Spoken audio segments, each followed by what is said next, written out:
এই তুমি যে করলার রস খাইছো না, তোমার এই যে করলার রস না খাই তো জীবনটা তিতা হয়ে গেছে। জীবনের সবকিছু তো তিতা বানায় দিছো, আবার কি করলার রস খাবো?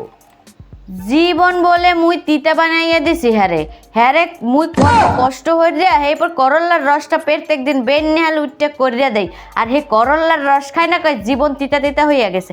জীবন কি লেগে তিতা তিতা হইয়া গেছে একটু শুনি তো দেখি, কও দিই একটু। করলার রস দিবা ভালো কথা, করলার রস খাই প্রতিদিন, তুমি দাও আমি খাই, কিন্তু তুমি আবার করো কি, করলার রস তো দাও দাও, আবার করলার ভর্তা বানাও, করলার ভাজি বানাও, করলার তরকারি বানাও, একটা দিনে কত করলা খাবো? আবার তো তোমার করলা মার্কা কথাবার্তা তো আছেই, জীবনটারে তো তিতা তিতা করে ফেলছো, আবার করলাও খাওয়াতে হবে এর মধ্যে।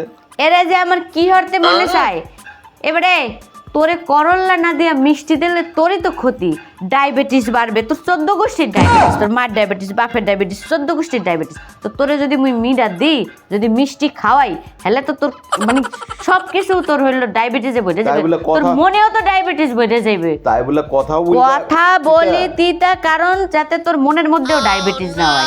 তিতা যদি কথা না কই, তুই তো ওই মায়ের লগে টাঙ্কি মারবি, ওই মায়ের লগে টাঙ্কি মারবি, হেলে কে তো মোর তিতা কথা কওয়া লাগে যেন মনের মধ্যেও ডায়াবেটিস না থাকে। তুমি খাও, আমি গেলাম। করলার রস তো খাওয়াই লাগবে, করলার রসই খাওয়া লাগবে।